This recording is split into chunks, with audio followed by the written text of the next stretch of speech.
সূরাতুল আল ইমরানের 31 এবং 32 নম্বর আয়াতে আল্লাহ পাক রব্বুল আলামিন বলেন, কুল ইন কুনতুম তুহিব্বুনাল্লাহ ফাত্তাবিউনি ইউহিব্বুকুমুল্লাহ ওয়া ইয়াগফির লাকুম যুনুবাকুম আল্লাহু গফুরুর রহিম। সুবহানাল্লাহ। আল্লাহ পাক রব্বুল আলামিন বলেন, কুল, হে রাসূল আপনি জানিয়ে দিন, ইন কুনতুম তুহিব্বুনাল্লাহ, যদি আপনার কোন উম্মত আমি আল্লাহকে ভালোবাসতে চাই, আমি আল্লাহকে মহব্বত করতে চাই, আমি আল্লাহকে বন্ধুরূপে গ্রহণ করতে চাই, ফাত্তাবিউনি ইউহিব্বুকুমুল্লাহ, আপনার সেই উম্মত যেন, আমার সেই বান্দা যেন আপনি হাবিবের ইত্তেবা করে, আপনি হাবিবকে ভালোবাসে। পড়ি সুবহানাল্লাহ। কথা বুঝতে পারছেন? কথা বলেছেন কি? আল্লাহ। আল্লাহকে প্রশ্ন করলাম যে আল্লাহ, আপনি বললেন যে আপনাকে ভালোবাসতে চাইলে আপনার হাবিবকে ইত্তেবা করতে হবে, আপনার হাবিবকে ভালোবাসতে হবে। ঠিক আছে, আপনার হাবিবকে আমরা ভালোবাসবো, তাহলে আপনার হাবিবকে ভালোবাসলে আমাদের ফায়দাটা হবে কি? আল্লাহ পাক রব্বুল আলামিন চমৎকার ভাবে জবাব দিচ্ছেন, ওয়া ইয়াগফির লাকুম যুনুবাকুম আল্লাহু গফুরুর রহিম। যদি কেউ আমার কোন বান্দা আমার হাবিবের মাধ্যমে আমি আল্লাহকে ভালোবাসে, ভালোবাসার সাথে সাথে আমি আল্লাহ রব্বুল আলামিন তার অতীতের যত গুনাহ আছে সকল গুনাহকে মাফ করে দেব। লাখো কোটি শুকর সুজুদ যে মহান রব্বুল ইজ্জত জাল্লা শানু আজ পবিত্র সৈয়দুল আইয়াম সপ্তাহের ষষ্ঠ দিন জুমাবার দিন আল্লাহ সুবহানাহু ওয়া তাআলা আমাদেরকে অতি মায়া মহব্বত করে শাররুল বিকাই আসওয়াকুহা ওয়া খায়রুল বিকাই মাসাজিদুহা, আল্লাহ রাসূল সাল্লাল্লাহু আলাইহি ওয়াসাল্লাম বলেন, দুনিয়ার সর্বোৎকৃষ্ট জায়গা হচ্ছে মসজিদ, আর দুনিয়ার সবথেকে নিকৃষ্ট জায়গা হচ্ছে বাজার। আল্লাহ পাক রব্বুল আলামিন দুনিয়ার সর্বোত্তম জায়গায় আমাদেরকে আসার বসার তৌফিক এনায়েত করেছেন। সে রব্বুল কারীমের দরবারে মনকে উজাড় করে আবারও কালিমাতুশ শুকর আদায় করে নেই আলহামদুলিল্লাহ। যে মহান রব্বুল ইজ্জত আমাদেরকে সুস্থ রেখেছেন, সুস্থতার মতো নিয়ামত দিয়ে পরিপূর্ণ করেছেন। আজ যদি আমরা লক্ষ্য করি, দুনিয়ার হাসপাতালের বেডে অনেক মানুষ কাতরাচ্ছে, অসুস্থ অবস্থায় পড়ে আছে, নামাজ পড়তে পারে না, আল্লাহকে স্মরণ করতে পারে না। বিভিন্ন জায়গার মধ্যে অনেক মানুষ এখনো বাজারে কিংবা বাড়িতে অথবা ময়দানে খেতে খামার কাজ নিয়ে ব্যস্ত আছে। আল্লাহ সুবহানাহু ওয়া তাআলা দুনিয়ার সকল ব্যস্ততাকে আমাদের থেকে পরিপূর্ণ করে আমাদেরকে মসজিদে আসার তৌফিক দান করেছেন। এজন্য আমরা আবার শুকরিয়া আদায় করে নিই আলহামদুলিল্লাহ। লক্ষ কোটি দুরূদ সালাম তার চেয়ে অধিক অধিক গুণ বেশি আল্লাহর সৃষ্টির প্রধান আকর্ষণ আকা মাওলা তাজদারে মদিনা শামসুল হিদায়া বদরুদ দুজা নূরুল হুদা সাহিবে কাবা কাউসাইন আও আদনা রাসূলুস সাকলাইন ইমামুল হারামাইন, যিনাকে আল্লাহ সুবহানাহু ওয়া তাআলা সৃষ্টি না করলে আসমান জমিন চন্দ্র সূর্য নক্ষত্র আরশ কুরসি লৌহকন কিছুই সৃষ্টি করতেন না। সে রাসূলুল্লাহ সাল্লাল্লাহু আলাইহি ওয়াসাল্লামের উপর সকালে একবার দুরূদ শরীফ পাঠ করলেন সাল্লাল্লাহু আলাইহি ওয়াসাল্লাম। সম্মানিত হাজিরিন, দুরূদ শরীফ পাঠ করলে লাভ না লস? বলুন লাভ। এক নম্বরে যারা দুরূদ শরীফ পাঠ করে তাদের অন্তরে কামলিওয়ালার প্রেম বেড়ে যায়, তাই না? যারা দুরূদ শরীফ পাঠ করে আল্লাহ রাসূল সাল্লাল্লাহু আলাইহি ওয়াসাল্লাম বলেন, আমার যে উম্মত আমাকে সন্তুষ্ট করবার জন্য একবার দুরূদ শরীফ পাঠ করবে, আল্লাহ পাক রব্বুল আলামিন আমার ওই উম্মতের উপরে খুশি হয়ে তার জীবনের গুনার খাতা থেকে 10টা গুনাহকে মাফ করে দিবেন। আমার উপরে যে একবার দুরূদ শরীফ পাঠ করে তাকে আল্লাহ পাক রব্বুল আলামিন 10টা মর্যাদা দান করবেন। আমার উপরে যে ব্যক্তি একবার দুরূদ শরীফ পাঠ করবে আল্লাহ পাক রব্বুল আলামিন তার উপরে 10টি রহমত নাজিল করবে। তাহলে যদি আমরা একবার দুরূদ শরীফ পাঠ করে 3 গুণ সওয়াব পাই, 3 × 30, তাহলে লাভ না লস? চতুর্থ নাম্বার যেটা আছে সেটা হলো যে উম্মত বেশি বেশি দুরূদ শরীফ পাঠ করবে, রোজ মাহশারে কিয়ামতের ময়দানে জমিনটা যখন তামার হয়ে যাবে, সূর্যটা যখন এক হাত কিংবা এক বিঘত উপরে চলে আসবে, জিহ্বাটা কুকুরের ন্যায় পানি তৃষ্ণায় বের হয়ে যাবে, সেই কঠিন মুসিবতের সময় আমি রাসূল তাকে হাউসে কাউসারের পানি পান করিয়ে জান্নাতে নেওয়া আমি রাসূলের উপর ওয়াজিব হয়ে যাবে। তাহলে আমরা বেশি বেশি দুরূদ শরীফ পাঠ করব। আল্লাহ পাক রব্বুল আলামিন তৌফিক এনায়েত করুন, সকলে পড়ি আমিন। আজকে জুমার আলোচ্য বিষয় হচ্ছে হুব্বে রাসূল সাল্লাল্লাহু আলাইহি ওয়াসাল্লাম, রাসূলের প্রেম, রাসূলের ভালোবাসা। মুমিনের ভালোবাসার মূল কেন্দ্রস্থল হচ্ছে আল্লাহ পাক, তাই না? তারপর পরেই যাকে আমাদেরকে বেশি ভালোবাসতে হবে, যাকে আমাদেরকে মন থেকে মহাব্বত করতে হবে, যার পায়ের কাছে গোটা দুনিয়াকে তুলে দিতে হবে, যার কাছে গোটা দুনিয়া তুচ্ছ, তাকে আমাদেরকে বেশি ভালোবাসতে হবে। আর তিনি হচ্ছে কামলিওয়ালা নবী মুহাম্মদুর রাসূল সাল্লাল্লাহু আলাইহি ওয়াসাল্লাম। সম্মানিত হাজিরিন, আল্লাহ পাক রব্বুল আলামিন আমাদেরকে দুনিয়াতে পাঠাইছেন, যেহেতু আমাদেরকে দুনিয়া থেকে চলে যেতে হবে। দুনিয়ার কোনো মানুষ, পরিবার পরিজন, আত্মীয় স্বজন যারাই আছে, ছেলে মেয়ে, কেউই কিন্তু আমার সাথে যাবে না, আপনার সাথে যাবে না। যাবে ওই কবরে, হাসরে, মিজানে, ফুলসিরাতে, কিয়ামতের ময়দানে আমাদেরকে বাঁচাইবার জন্য আরশে আজিমের নিচে সেজদায় একজন করে যাবেন, তিনি হচ্ছে মুহাম্মদুর রাসূল সাল্লাল্লাহু আলাইহি ওয়াসাল্লাম। তিনি ব্যতীত কিয়ামতের ময়দানের কর্তৃত্ব, কৃতিত্ব, ক্ষমতা আল্লাহ পাক রব্বুল আলামিন আর কাউকে দিবেন না। তাদেরকেও 1,24,2,24,000 যে পয়গম্বর আল্লাহ পাক রব্বুল আলামিন দুনিয়াতে পাঠাইছেন, সকল পয়গম্বর ওই কিয়ামতের ময়দানে নাফসি ইয়া নাফসি ইয়া নাফসি করবেন। ঠিক সেই কঠিন মুসিবতের সময়, কঠিন মুহূর্তের সময় যে নবী নিজের চিন্তা না করে উম্মতের চিন্তায় পড়ে, সেজদার মধ্যে লুটিয়া পড়ে রব্বি হাবলি ইয়া উম্মতি, রব্বি হাবলি ইয়া উম্মতি বলে কাঁদবেন, সেই নবীকে আল্লাহ পাক রব্বুল আলামিন বলেছেন তোমরা বেশি বেশি ভালোবাসো, আতিউল্লাহ ওয়া আতিউর রাসূল, তোমরা আমার আনুগত্য করো, আমার হাবিবের আনুগত্য করো। পড়ি সুবহানাল্লাহ।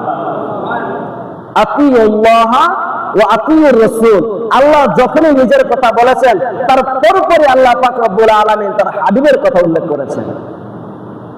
যেখানে আল্লাহ পাক রব্বুল আলামিন কোরআনের মধ্যে বলে দিয়েছেন আতিউল্লাহ ওয়া আতিউর রাসূল ফাত্তাবিউনি ইউহিব্বুকুমুল্লাহ, যেখানে আল্লাহ পাক রব্বুল আলামিন তার হাবিবকে ভালোবাসার কথা বলেছেন, তার হাবিবকে আনুগত্য অনুসরণ করার কথা বলেছেন, সেখানে আমাদের ভালোবাসা আনুগত্য করার প্রয়োজন আছে কি নাই?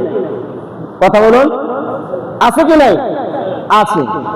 কিন্তু নিজের বিবেককে প্রশ্ন করুন, যেখানে আল্লাহ নিজে বলল সেখানে আমরা কতটুকু করতেছি? ঠিক না? যে আমরা কতটুকু করতেছি। অথচ আল্লাহ রাসূল সাল্লাল্লাহু আলাইহি ওয়াসাল্লাম বলেন লা ইউমিনু আহাদুকুম হাত্তা আকুনা আহাব্বা ইলাইহি মিন ওয়ালিদিহি ওয়া ওয়ালাদিহি ওয়ান নাসি আজমাইন। হযরত আবু হুরায়রা রাদিয়াল্লাহু তাআলা আনহু এই হাদিসটা কোট করেছেন। তিনি বলেছেন যে আল্লাহ পাক রব্বুল আলামিনের প্রিয় হাবিব মুহাম্মদুর রাসূল সাল্লাল্লাহু আলাইহি ওয়াসাল্লাম ইরশাদ করেছেন লা ইউমিনু আহাদুকুম, তোমরা ততক্ষণ পর্যন্ত মুমিন হতে পারবে না, ততক্ষণ পর্যন্ত ঈমানদার হতে পারবে না হাত্তা আকুনা আহাব্বা ইলাইহি মিন ওয়ালিদিহি ওয়া ওয়ালাদিহি ওয়ান নাসি আজমাইন। পড়ি সুবহানাল্লাহ।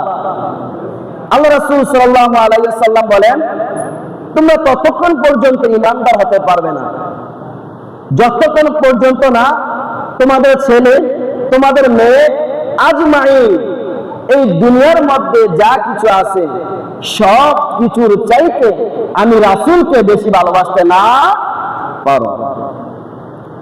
আমি রাসূলকে যদি সব জিনিসের চাইতে বেশি ভালোবাসতে না পারো, তাহলে তোমরা পরিপূর্ণ ঈমানদার হতে পারবে না।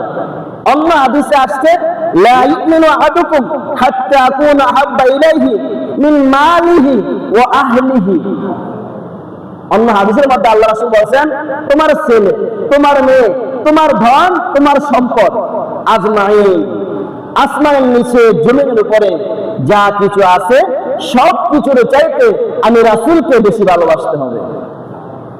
ওমর রাদিয়াল্লাহু তাআলা আনহু থমকে দাঁড়িয়ে গেলেন, ইয়া রাসূলুল্লাহ, ইয়া হাবিবাল্লাহ, আপনি যে হাদিসটা বর্ণনা করলেন, এই হাদিসের অনুযায়ী আমি ওমর আমার ছেলে, আমার মেয়ে, আমার পরিবার পরিজন, আমার ধন সম্পদ যা কিছু আছে সব কিছুর চাইতে আমি ওমর আপনি রাসূলকে বেশি ভালোবাসি। করি সুবহানাল্লাহ। কিন্তু আমি ওমরের জীবনের চাইতে আপনি রাসূলকে বেশি ভালোবাসতে পারি না। যখনই ওমর রাদিয়াল্লাহু তাআলা আনহু এই কথা বললেন, আল্লাহ রাসূল সাল্লাল্লাহু আলাইহি ওয়াসাল্লাম বললেন, ক্বালা ইয়া ওমর, ওমর তুমি যে কথা বলেছো এই কথা অনুযায়ী এখনো তুমি ওমর পরিপূর্ণ মুমিন, পরিপূর্ণ ঈমানদার হতে পারো নাই। ওমর রাদিয়াল্লাহু তাআলা আনহু দুটো চক্ষু বন্ধ করলেন, জমিনের দিকে মাথাটা ঝুঁকাইলেন, চোখের পানি ছেড়ে দিলেন, কিছুক্ষণ পরে চোখ দুটা খুললেন, খোলার পরে বলতেছি, ইয়া রাসূলুল্লাহ, ইয়া হাবিবাল্লাহ, আল্লাহি, আল্লাহর শপথ, আমি ওমর বলতেছি আমার ছেলে, আমার মেয়ে, আমার ধন, আমার সম্পদ, আমার জীবন, আজমাইন এই দুনিয়ার মধ্যে যা কিছু আছে সব কিছুর চাইতে আপনি রাসূলকে বেশি ভালোবাসি। পড়ি সুবহানাল্লাহ। আল্লাহ রাসূল সাল্লাল্লাহু আলাইহি সাল্লাম বললেন যে ওমর তুমি এখন পরিপূর্ণ ঈমানদার হয়েছো, পরিপূর্ণ মুমিন হয়েছো। তাহলে আমরা বুঝতে পারলাম যে রাসূলের ভালোবাসা ছাড়া পরিপূর্ণ ঈমানদার হওয়া যায় না। আপনি যদি লা ইলাহা ইল্লাল্লাহ বিশ্বাস করেন, মুহাম্মদুর রাসূলুল্লাহকে অস্বীকার করেন, তাহলে কি আপনি মুমিন হতে পারবেন? বলুন, পারবেন না। কারণ আল্লাহকে বলছেন যে তিনটা বিষয়ের সমন্বয় ঈমান হয়, ইকরার বিল লিসান, তাসদীক বিল জিনান, আমল বিল আরকান। একটা হচ্ছে মনে প্রাণে, প্রথম ইকরার বিল লিসান, আমাদের যে জবান আল্লাহ পাক রব্বুল আলামিন দিয়েছেন, এই জবান দ্বারা আমাকে বিশ্বাস করতে হবে, স্বীকার করতে হবে, আমানতু বিল্লাহি ওয়া মালাইকাতিহি ওয়া কুতুবিহি ওয়া রাসূলিহি ওয়াল ইয়াউমিল আখির ওয়াল কদরি খাইরিহি ওয়া শাররিহি মিনাল্লাহি তাআলা ওয়াল বা'সি বাদাল মাউত। সুবহানাল্লাহ। আমানতু বিল্লাহ, আমি ঈমান এনেছি আল্লাহর প্রতি। কার প্রতি? ওয়া মালাইকাতিহি, তার ফেরেশতাদের প্রতি।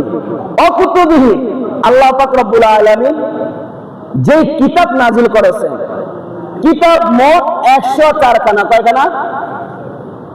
4 খানা কিতাব হচ্ছে শ্রেষ্ঠ কিতাব, তাওরাত, জাবুর, ইনজিল, কোরআন। আবার এই 4টার মধ্যে সর্বশ্রেষ্ঠ যে কিতাব হচ্ছে সেই কিতাবটা হলো আল কোরআন। পড়ি সুবহানাল্লাহ। আর বাকি 100 খানা হচ্ছে সহিফা। ওয়া মালাইকাতিহি ওয়া কুতুবিহি, আল্লাহ পাক রব্বুল আলামিন যে কিতাব নাজিল করেছেন সেই কিতাবের প্রতি ঈমান আনতে হবে, অর্থাৎ বিশ্বাস করতে হবে। ও রাসূলিহি, আল্লাহ পাক রব্বুল আলামিন 1 লক্ষ মতান্তরে 2,24,000 পয়গাম্বর এই দুনিয়াতে পাঠাইছেন। সমস্ত পয়গাম্বরদেরকে বিশ্বাস করতে হবে যে আল্লাহ পাক রব্বুল আলামিন অতীতে নবী পাঠাইছে, এটা কি সত্য। কিন্তু অন্য যে নবীরা চলে গেছে তাদের আইন কায়েম যে রুলস গুলা ছিল এগুলা ফলো করা যাবে? ফলো করা যাবে না। ওয়াল কদরি খাইরিহি ওয়া শাররিহি মিনাল্লাহি তাআলা ওয়াল বা'সি বাদাল মাউত। আমাদেরকে বিশ্বাস করতে হবে তাকদীরের প্রতি, ভালো মন্দের প্রতি। সর্বশেষ যে বিষয়টা আছে সেই বিষয়টা হচ্ছে যে আমরা দুনিয়াতে আসছি, দুনিয়া থেকে চলে যাব, মৃত্যু, ওয়াল বা'সি বাদাল মাউত। এই মৃত্যুটাকে আমাদেরকে অস্বীকার করার সুযোগ আছে?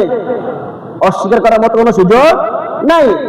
এই বিষয়গুলোকে আমাদেরকে মুখে স্বীকার করতে হবে। কি করতে হবে? মুখে স্বীকার করতে হবে, ইকরার বিল লিসান। তারপর আছে তাসদীক বিল জিনান। যখনই আমরা মুখে স্বীকার করব এই বিষয়গুলো, তাসদীক বিল জিনান, অন্তরে বিশ্বাস করতে হবে। কি করতে হবে? অন্তরে বিশ্বাস করতে হবে। যখন মুখে স্বীকার করব, অন্তর বিশ্বাস করব। 3 নম্বর যেটা হচ্ছে আমল বিল আরকান। যখনই আমরা আল্লাহর প্রতি ঈমান আনবো, আনার পরপরই আল্লাহর যে হুকুম আহকাম বিধিবিধানগুলো আছে, এই বিধিবিধানগুলো হুকুমগুলো আমাদের বাস্তব জীবনে বাস্তবায়িত করতে হবে, আমলে কাজে পরিণত করতে হবে। এটার নামই হচ্ছে ঈমান।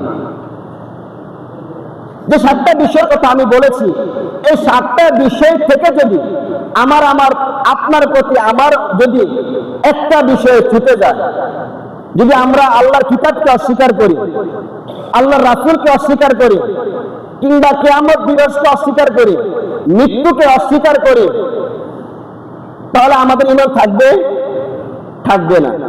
এই জন্য আল্লাহ আমরা বলতেছি যেটা, যে আল্লাহর রাসূলের ভালোবাসা ব্যতীত পরিপূর্ণ ঈমানদার হওয়া যায় না। পরিপূর্ণ ঈমানদার হতে হলে আল্লাহ রাসূল সাল্লাল্লাহু আলাইহি ওয়াসাল্লামের ভালোবাসা আমাদের অন্তরে ধারণ করতে হবে, ঠিক না? এখন ভালোবাসা আমরা কখন ধারণ করব? আমাদের ভিতরে আল্লাহর যে ফরজিয়াত হুকুমগুলো আছে, এগুলো আমাদের বাস্তব জীবনে বাস্তবায়িত করতে হবে, ঠিক না? যদি আমরা ফরজ তরক কইরা সুন্নাত আদায় করি, কাজ হইবে? একটা কথা শুনলাম যে ওয়াজে গেছে এক ব্যক্তি, গিয়া মাহফিলে শুনছে, হুজুর বলছে যে পাগড়ি মাথায় দেওয়া সুন্নত, পাগড়ি মাথায় দেওয়া সুন্নত।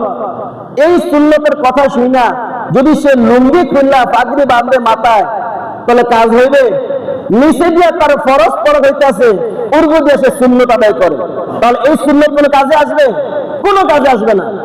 আমাদেরকে আগে ফরজকে ঠিক করতে হবে, আগে আল্লাহকে ভালোবাসতে হবে, আগে ফরজকে ঠিক করতে হবে। ফরজ ঠিক কইরা তারপর আমাদেরকে সুন্নত আদায় করতে হবে। কথা বুঝতে পারছেন সম্মানিত হাজিরিন? তাহলে আমরা 1 নম্বর বিষয় বুঝলাম যে দুনিয়ার সবকিছুর চাইতে একজনকে বেশি ভালোবাসতে হবে, তিনি কে? মুহাম্মদ রাসূল সাল্লাল্লাহু আলাইহি ওয়াসাল্লাম। আসুন 2 নম্বর বিষয় আমরা জেনে, ঠিক আছে, আল্লাহর হুকুম, আমরা তার হাবিবকে ভালোবাসবো। তার হাবিবকে ভালোবাসলে আমাদের ফায়দাটা কি হবে? এরকম একটা প্রশ্ন মনে জাগে কি জাগে না? আসলে আমরা জবাব দিচ্ছি।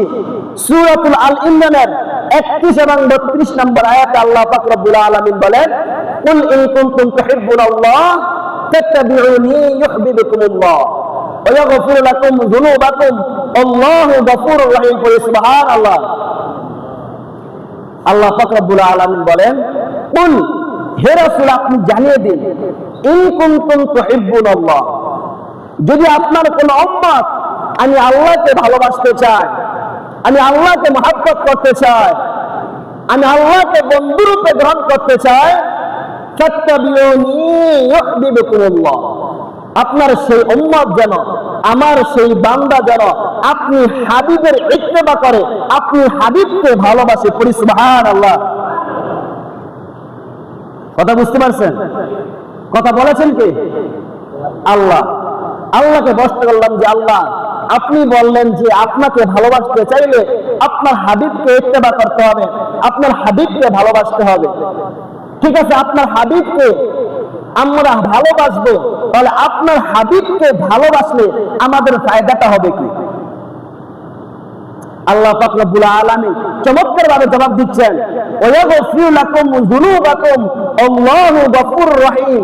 যদি কেউ আমার কোন বান্দা আমার হাবিবের মাধ্যমে আমি আল্লাহকে ভালোবাসে, ভালোবাসার সাথে সাথে আমি আল্লাহ রব্বুল আলামিন তার অতীতের যত গুনাহ আছে সকল গুনাহকে মাফ করে দেব। তো জোরে বলা যায় না? আমাদের জীবনে গুনাহ আছে কি নাই? আছে কি নাই? এমন কোন বাংলার জমিনে, গোটা বিশ্বের মধ্যে এমন কোন ব্যক্তি বলতে পারবে পয়গম্বররা ব্যতীত তার গুনাহ নাই? কেউ বলতে পারবে? তার শব্দ আছে। সে যত বড় বুজুর্গ হোক, যত বড় আলেম হোক, আমার মতো যত বড় ইমাম সাহেব হোক না কেন, কেউ বুকে হাত দিয়ে বলতে পারবে না যে গুনাহ নাই। আমাদের গুনাহ আছে, অবশ্যই আমাদের গুনাহকে মাফ করাতে হবে। কি করাতে হবে? মাফ করাতে হবে উসিলা দিয়া। কি দিয়া?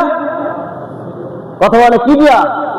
উসিলা মানে কি? মাধ্যম। আল্লাহ পাক রব্বুল আলামিন বলেন, ইয়া আইয়ুহাল্লাযীনা আমানু, হে ঈমানদারগণ, অবতাগু ইলাইহি ওয়াসিলা, তোমরা ওসিলা তালাশ করো। কি করো? হে ইমানদারগণ, তোমরা ওসিলা তালাশ করো। কারণ কিয়ামতের ময়দানে আমাদের যে নামাজ, আমাদের যে ঈমান, আমাদের যে আমল, এই আমল দিয়া জান্নাত আশা করা যায়? আশা করা যায়? আশা করা যায় না। কিয়ামতের ময়দানে আল্লাহ পাক রব্বুল আলামিন কোন উসিলা ধইরা মাফ করে দেবে, তাই না? কোন উসিলা ধইরা মাফ করবেন, দয়া করে মাফ করবেন। যদি দয়া করে মাফ করেন তাহলে আমরা মাফ পাবো, এছাড়া মাফ পাওয়ার আমাদের কোনো সুযোগ নাই। কারণ আমাদের আমলে ঘাটতি, কাজে ঘাটতি, ইমানে ঘাটতি, বডি খারাপ কাজ ভরপুর আমাদের আমল নামায়। তাহলে এই আমল দিয়ে জান্নাত আশা করা যায় না।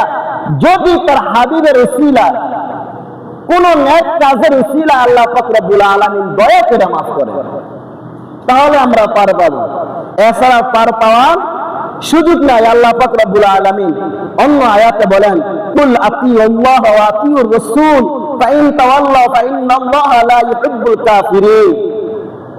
হে রাসূল, আপনার হাবিব, আমার বন্ধু, আপনার উম্মতদেরকে জানিয়ে দিন তারা যেন আতিউল্লাহ ওয়া আতিউর রাসূল, আমাকে ইত্তেবা করে, আমার আনুগত্য করে, আপনি রাসূলের আনুগত্য করে। ফাইন তাওয়াল্লাউ ফাইন্নাল্লাহা লা ইউহিব্বুল কাফিরিন।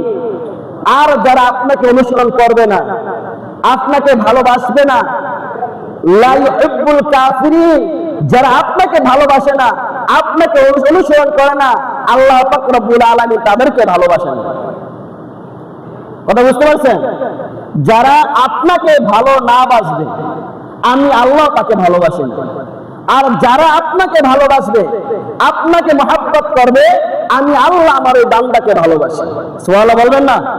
সম্মানিত হাজিরিন, তো আল্লাহ পাক রব্বুল আলামিনের কথা অনুযায়ী, কালামুল্লাহর আয়াত অনুযায়ী আমাদের জীবনকে পরিচালিত করতে হবে।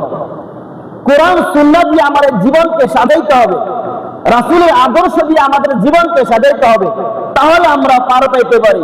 যদি এগুলো আমরা না করি, তাহলে রোজ মাহশারে কিয়ামতের ময়দানে যতই বড় আমরা নিজেকে আলেম দাবি করি না কেন, যতই বড় আমরা নিজেকে পীর মাশায়েখ বুজুর্গ দাবি করি না কেন, যদি আমাদের অন্তরে আল্লাহ আল্লাহ রাসূলের প্রেম, ভালোবাসা, আনুগত্য, ইত্তেবা না থাকে, হাসরের ময়দানে আটকে যাবে। বুঝতে পারছেন? হাসরের ময়দানে কি হবে? আটকে যাবে। সম্মানিত হাজিরিন, 3 নাম্বার কথা হচ্ছে, আমরা যে রাসূল সাল্লাল্লাহু আলাইহি সাল্লামকে ভালোবাসবো, তার ভালোবাসাটা আমরা কিভাবে পাবো? কারণ আমরা ভালোবাসবো, ভালোবাসলে ভালোবাসা পাবো, তাই না? যদি কেউ কাকে সম্মান করে, যখন আমি আপনাকে সম্মান করব, তখন আপনি আমাকে সম্মান করবেন। আর যখন আমি আপনাকে সম্মান না করব, তখন আপনি আমাকে সম্মান করবেন না। তাহলে আমাকে আল্লাহর হাবিবের ভালোবাসা পাইতে হবে। তো ভালোবাসা পাইতে হলে ভালোবাসতে হবে, কিছু পাইতে হলে কিছু দিতে হয়। এজন্য আল্লাহ রাসূল সাল্লাল্লাহু আলাইহি ওয়াসাল্লাম বলেন, আল্লাহি, আল্লাহকে ভয় করো, আল্লাহু, আল্লাহকে ভয় করো। কেন ভয় করবা? আমার সাহাবীদের ব্যাপারে। কেন? আমি যখন দুনিয়া থেকে চলে যাব, চলে যাওয়ার পরে আমার সাহাবীদেরকে নিয়ে কেউ সমালোচনা করিও না। এখন কিন্তু আছে অনেক যারা আল্লাহ রাসূল সাল্লাল্লাহু আলাইহি ওয়াসাল্লামের সাহাবাদেরকে নিয়ে সমালোচনা করে, এমন আছে না? তো এই কথাটা আল্লাহ রাসূল সাল্লাল্লাহু আলাইহি ওয়াসাল্লাম 1400 বছর আগে বলে গিয়েছেন। এরপর আল্লাহ রাসূল সাল্লাল্লাহু আলাইহি ওয়াসাল্লাম বলেন যে আমার সাহাবীকে ভালোবাসবে, সে আমি রাসূলকে ভালোবাসলো, আর যে আমি রাসূলকে ভালোবাসবে, সে আল্লাহকে ভালোবাসলো। পক্ষান্তরে যে আমার সাহাবীকে কষ্ট দিল, সে আমি রাসূলকে কষ্ট দিল, আর যে আমি রাসূলকে কষ্ট দিল, স্বয়ং সে আল্লাহকে কষ্ট দিল, আর যে আল্লাহকে কষ্ট দিল তার জন্য জাহান্নাম অবধারিত করে। নাউযুবিল্লাহ। কথা বুঝতে পারছেন? যে আমার সাহাবীকে ভালোবাসলো, সে আমি রাসূলকে ভালোবাসলো। যে আমার সাহাবীর সমালোচনা করলো, আমার সাহাবীকে কষ্ট দিল, সে আমি রাসূলকে কষ্ট দিল, আর যে আমি রাসূলকে কষ্ট দিছে, সে স্বয়ং আল্লাহকে কষ্ট দিছে। কথা বুঝতে পারছেন? সম্মানিত হাজির, আল্লাহ রাসূল সাল্লাল্লাহু আলাইহি ওয়াসাল্লাম বলেন, মান আহাব্বা সুন্নতি ফাকাদ আহাব্বানি ওয়া মান আহাব্বানি কানা মাইয়া ফিল জান্নাহ। এই দুনিয়ার মধ্যে যে আমার সুন্নাহকে ভালোবাসবে, আমার সুন্নাহর ইত্তেবা করবে, অনুসরণ করবে, সে স্বয়ং আমি রাসূলকে ভালোবাসলো। আর যে আমি রাসূলকে ভালোবাসলো, স্বয়ং সে আমার সাথে জান্নাতে যাবে। পড়ি সুবহানাল্লাহ। মান তাশাব্বা বিকওমিন ফাহুয়া মিনহু। অন্য রায়াতের মধ্যে আসছে, যে যাকে ভালোবাসে তার সাথে তার হাসরটা হবে। এখন যদি আমরা আমার জীবনকে আল্লাহ রাসূলের সুন্নাহ দ্বারা, আল্লাহ রাসূলের আদর্শ দ্বারা সাজাইতে পারি, তার ভালোবাসা অন্তরে ধারণ করতে পারি, তাহলে আল্লাহ রাসূল সাল্লাল্লাহু আলাইহি ওয়াসাল্লামের সাথে আমাদের জান্নাত হবে, আমাদের হাসর হবে, ওনার সাথে আমরা জান্নাতে যাব। পক্ষান্তরে যদি আমরা দুনিয়াবি কোনো কালচার বা ইহুদি নাসারা খ্রিস্টানদের যে কালচার আছে বা তাদের যে আদর্শ আছে, সেই আদর্শ দ্বারা যদি আমাদের জীবনকে সাজাই, আমাদের জীবনকে পরিচালিত করি, তাহলে আমার হাসরটা, আপনার হাসরটা ওই কাফের, মুশরিক, ইহুদি, বেঈমানদের সাথে হবে। এখন আপনি চিন্তা করুন যে আপনার হাসরটা কার সাথে হবে? আপনার হাসর কি কামলিওয়ালার সাথে হবে, নাকি আপনার হাসরটা ইহুদি, মুশরিক, বেঈমানদের সাথে হবে? আপনার হাসরটা কার সাথে হলে আপনি জান্নাতে যাবেন, আর কার সাথে হলে আপনি জাহান্নামে যাবেন, এটা আপনার উপরে ছেড়ে দিলাম। আপনি জাস্টিফাই করেন। এই ছেলে কথা বলবো না, আপনারা জাস্টিফাই করেন। মান তামাসসাকা বিসুন্নতি ইনদা ফাসাদি উম্মতি ফালাহু আজরু মিয়াতি শাহীদ। আল্লাহ রাসূল সাল্লাল্লাহু আলাইহি ওয়াসাল্লাম বলেন, ফিতনার জামানা আমার যে উম্মত আমার একটা সুন্নাহকে জিন্দা করবে, আল্লাহ পাক রব্বুল আলামিন তার আমলনামায় 100 শহীদের সওয়াব লিখে দিবেন। সুবহানাল্লাহ। শহীদ কাকে বলা হয়?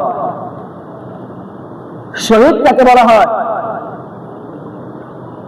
ولا تقولوا لمن يقتل في سبيل الله اموات بل احياء من। আল্লাহ পাক রব্বুল আলামিন বলেন, যারা ইসলামের জন্য, দ্বীনের জন্য বুকের তাজা রক্তকে জমিনের মধ্যে বিলীন করে দিয়েছে, ইসলামের জন্য শহীদ হয়ে গেছে, নিজের জীবনকে কুরবান করে দিয়েছে, তারাই হচ্ছে শহীদ। এখন আমরা কি ইসলামের জন্য জীবন দিতে পারবো? সে সৎ সাহস আমাদের ভিতরে আছে? আছে? আমাদের ইমান দুর্বল হয়ে গেছে। এখন যদি কেউ বলে আমাকে কিংবা আপনাকে 50 লাখ টাকা দিব কিংবা 1 কোটি টাকা দিব, আপনি ইসলাম ধর্ম ত্যাগ করে ফেলেন, এই টাকার লোভে আমরা কিন্তু ইসলামকে বিক্রি করে দেব। কেন? আমাদের ইমান দুর্বল, আমাদের ইমান মজবুত না। তাদের ইমান শক্ত ছিল, ইমান মজবুত ছিল। আল্লাহ রাসূলের দ্বীনকে প্রতিষ্ঠা করবার জন্য, দ্বীনকে বাঁচাইবার জন্য নিজের জীবনকে মাটির সাথে ধূলিসাৎ করে দিয়ে তারা জান্নাতি মেহমান হয়ে গেছে। আর এই ফিতনার যুগে যদি আপনি আল্লাহ রাসূলের একটা সুন্নাহকে জিন্দা করতে পারেন, অর্থাৎ সুন্নাহকে আদায় করতে পারেন, আল্লাহ পাক রব্বুল আলামিন আপনার আমলনামায় 100 শহীদের সওয়াব লিখে দিবেন। মেসওয়াক করতে পারেন, 5 ওয়াক্ত ওযুর পূর্বে মেসওয়াক করতে পারেন।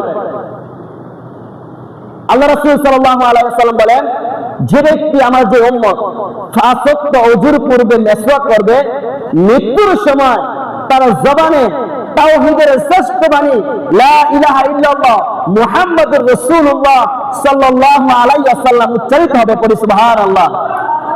আচ্ছা, যার মুখে মৃত্যুর সময় এই তাওহীদের শ্রেষ্ঠ বাণী উচ্চারিত হয়, সে ব্যক্তি জান্নাতি না জাহান্নামী? বলুন, জান্নাতি না জাহান্নামী? জান্নাতি। তাহলে আমাদের সমস্যাটা কি? আমরা মেসওয়াক কিনতে পাওয়া যায়, একটা মেসওয়াক কিনলাম, যদি না হয় সিবুটির যে ডাইল আছে, সিবুটির যে গাছ আছে, এই গাছ দিয়ে বা নিম গাছ দিয়ে আমরা একটা মেসওয়াক বানাই নেব। মেসওয়াক বানাইয়া প্রত্যেক ওযুর পূর্বে আমরা মেসওয়াক করবো। কত রাজি আছি তো? রাজি আছি তো? সম্মানিত হাজিরিন, রাসূলের সুন্নাহ। 2 নাম্বার আমরা পাগড়ি মাথায় দেব। 3 নাম্বার আমরা মুখে দাড়ি রাখবো। কি রাখবো? কথা বলুন, কি রাখবো? পুরুষের সৌন্দর্য কোথায়? পুরুষের সৌন্দর্য হচ্ছে দাড়ির ভিতরে। আপনি দেখবেন যেই পুরুষের মুখের মধ্যে দাঁড়িয়ে আছে সেই পুরুষকে সিংহের মতো লাগে। পড়ি সুবহানাল্লাহ। তাহলে আমরা সকলে চেষ্টা করব রাসূলের সুন্নাহ যদি আমরা কবরে হাসরের মিজানে আটকিয়ে যাই, হয়তো দাঁড়িয়ে ছিল আল্লাহ মাফ করতে পারে। পারে কি পারে না? আল্লাহ পাক রব্বুল আলামিনের সেই ক্ষমতা আছে কি নাই? কথা আছে কি নাই? তাহলে আমরা চেষ্টা করব আমাদের সকলের মুখটাকে রাসূলের সুন্নাহ দ্বারা সাজাইতে রাজি আছি কি নাই? রাজি আছি তো? আল্লাহ পাক রব্বুল আলামিন কবুল করে সকলে পড়ি আমিন। আল্লাহ পাক রব্বুল আলামিন যেন আমাদেরকে তার হাবিবকে ভালোবেসে তার হাবিবের সুন্নাহকে আমাদের বাস্তব জীবনে বাস্তবায়িত করে ঈমান আমল ইজ্জত নিয়ে কবরে যেতে পারি সেই তৌফিক দান করে সকলে পড়ি আমিন। ওয়া আখিরু দাওয়ানা আনিল হামদুলিল্লাহি রাব্বিল আলামিন। মা আসসালামু আলাইকুম ওয়া রাহমাতুল্লাহি ওয়া বারাকাতুহু।